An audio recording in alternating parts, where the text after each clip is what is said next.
Para os irmãos, como eu já disse no iniciozinho, hoje a igreja como um todo celebra a festa de Nossa Senhora das Dores. Mas aqui em Teresina, nós a temos como padroeira da arquidiocese, ou padroeira arquidiocesana. E por essa razão, em toda a diocese hoje é festa. Nós bendizemos e agradecemos a Deus porque nos deu como padroeira Nossa Senhora das Dores. E acredito, amados irmãos, que nesse sentido nós somos muito agraciados. E acredito mais ainda que por essa razão também nós temos um bem-querer, um amor e uma facilidade para nos aproximar. Nós temos uma facilidade para falar da nossa vida com Maria. Por quê? Porque ela é mãe.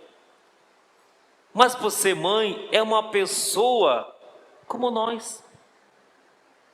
E que sentiu na pele as dores da vida. E Maria, mais do que ninguém, sabe nesse momento que cada um de vocês, mães, sentem pela família, sentem pelos seus filhos, sentem por cada situação que se dá no ambiente dos quais vocês são responsáveis. Mas eu diria que nós estamos no lugar certo. E como se diz, também na hora certa. Porque ninguém melhor do que Maria para acolher a tua dor, o teu sofrimento e levar a presença de Jesus. Portanto, amados, eu queria dar uma palavrinha sobre o texto propriamente dito e depois algumas questões que a gente vai colocar ainda a respeito de Maria. Eu já tenho falado sobre isso, mas acredito que cada vez que a gente fala sobre esse evangelho é uma oportunidade para a gente também, para uma outra pessoa que talvez não tenha esse conhecimento, a gente falar um pouquinho sobre as acusações a respeito de Maria. Eu não consigo muito compreender por que o protestantismo tem tanta aversão a Maria. O Martinho Lutero, antes de morrer, ele apreciou e escreveu sobre Maria, especialmente sobre o Magnífica, reconhecendo a grandeza de Maria, reconhecendo ela como uma mulher agraciada e bendita diante de Deus. Então, nós começaríamos olhando um pouquinho, eu não consigo compreender essa versão, mas olhar, porque eu já ouvi mesmo de um pastor dizendo que Maria era uma mulher qualquer. Maria é uma mulher qualquer. Primeiro eu diria que é uma estupidez. Deus não daria para ser mãe do seu filho uma mulher qualquer.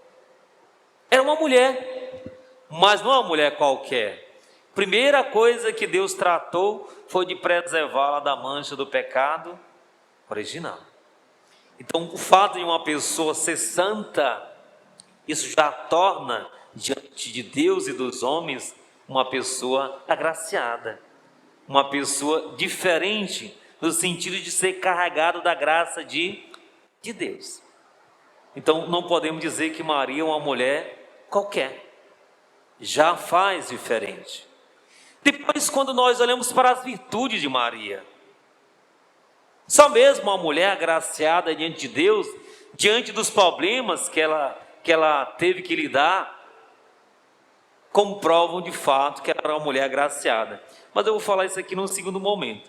Eu queria que vocês abrissem a Bíblia, porque uma das acusações mais fortes, até por causa do Evangelho de Mateus e Marcos, no capítulo 16, fala um pouquinho sobre o texto de maneira rápida, fala dos irmãos, da mãe dos irmãos, das irmãs e irmãos de Jesus.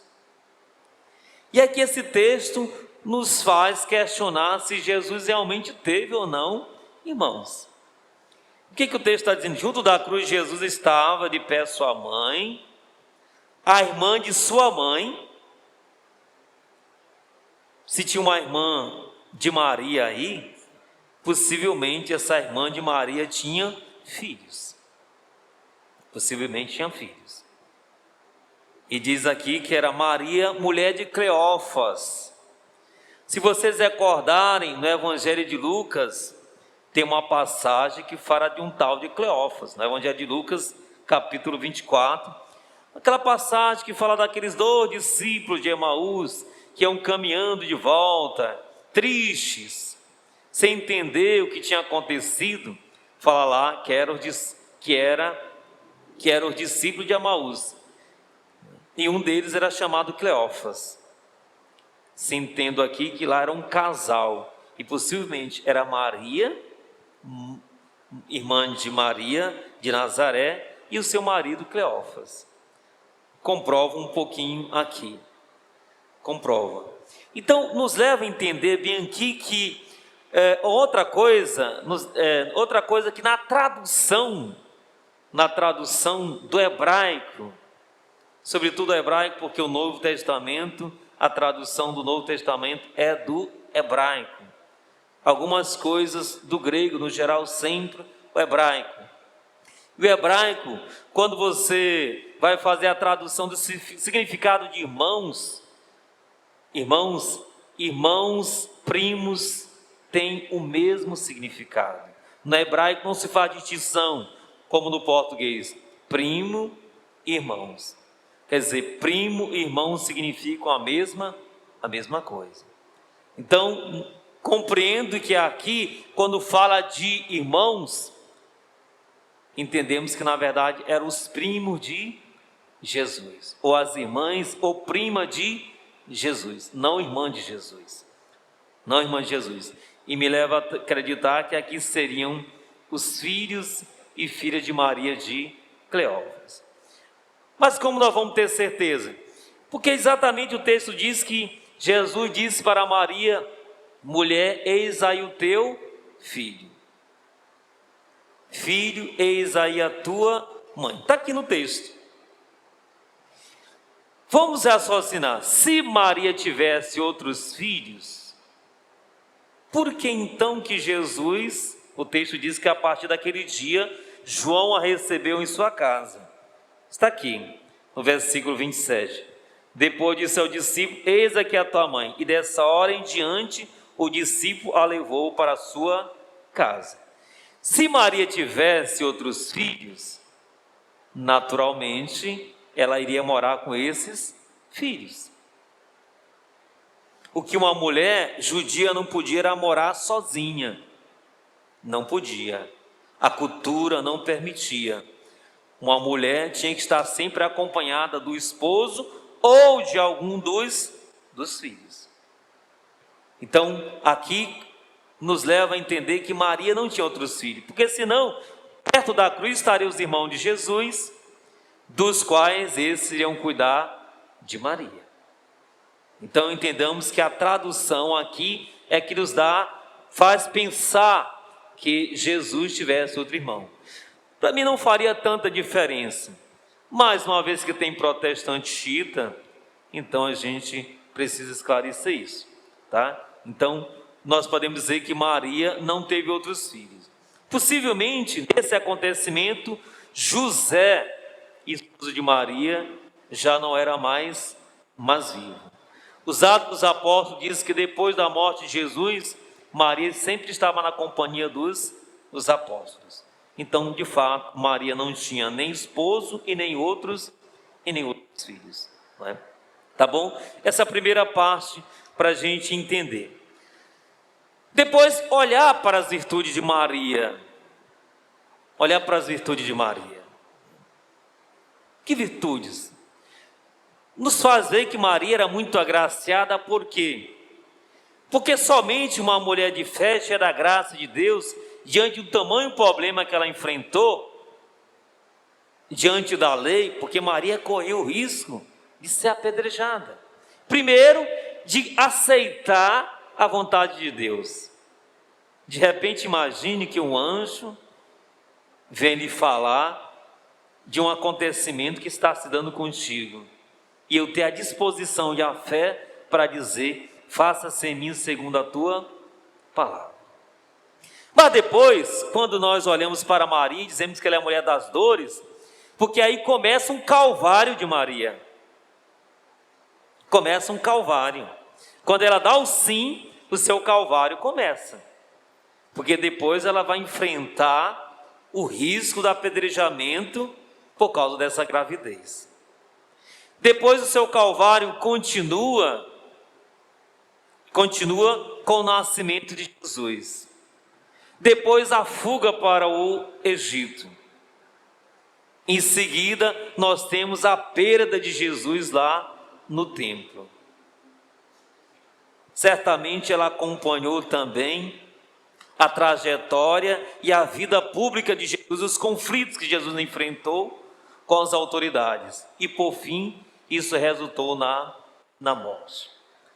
Eu diria que Maria não tem só autoridade, mas ela tem a experiência, ela tem a graça, e eu diria, eu ousaria dizer, ela tem um poder para ser chamada de mulher e mãe das dores. Por quê? Porque ela experimentou isso na sua própria vida. Na sua própria vida. E aqui, amados, faz bem para nós, quando nós olhamos para Maria, e de ter aquela certeza que tem alguém que já passou por tudo que nós passamos.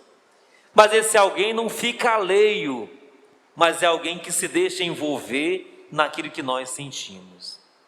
Por isso vejo que isso aproximemos mais e mais de Maria, porque nós sabemos que seremos compreendidos. Nós temos a certeza que nós somos acolhidos, e que aquilo que ela não pode resolver, de certeza ela leva à presença do seu Filho, Jesus.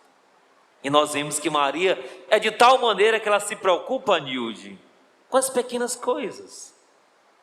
Um vinho que falta, filho, eles não têm mais vinho. Quer dizer, Maria é aquela que está preocupada com os detalhes do dia a dia da nossa vida. Isso faz toda a diferença. Isso faz toda a diferença, de saber que tem alguém que está preocupado comigo, que alguém que sofre comigo, alguém que sente comigo, de saber, amados irmãos, que eu não estou sozinho. Porque uma das coisas mais dolorosas da vida é quando a gente se encontra sozinho. A gente pode até não vê-la, mas a gente sente que tem alguém que está olhando por nós. E esse alguém, eu diria, é Maria. É claro que o mediador, o Salvador é Jesus, é Ele mesmo. Mas é bom saber que além de Jesus, tem alguém que fica dizendo: Jesus, não esqueça da Maria. Jesus, não esqueça das dores. Jesus, não esqueça de fulano e Francisca, Luzia e mais alguém. E Maria é alguém assim, que fica dizendo a Jesus, dentre tantas coisas que ele tem que fazer, que ele não se esqueça de olhar também para aquele probleminha do qual nós estamos passando. Coloquemos, amados, na presença de Maria, a nossa dor, o nosso sofrimento, a nossa inquietação, e deixe que ela leve tudo à presença do seu Filho, Jesus. Que Deus nos dê a bênção, a graça e a força pela intercessão da Virgem Maria, Nossa Senhora das Dores, a Mãe das Graças. Louvado seja nosso Senhor Jesus Cristo. Sempre seja louvado.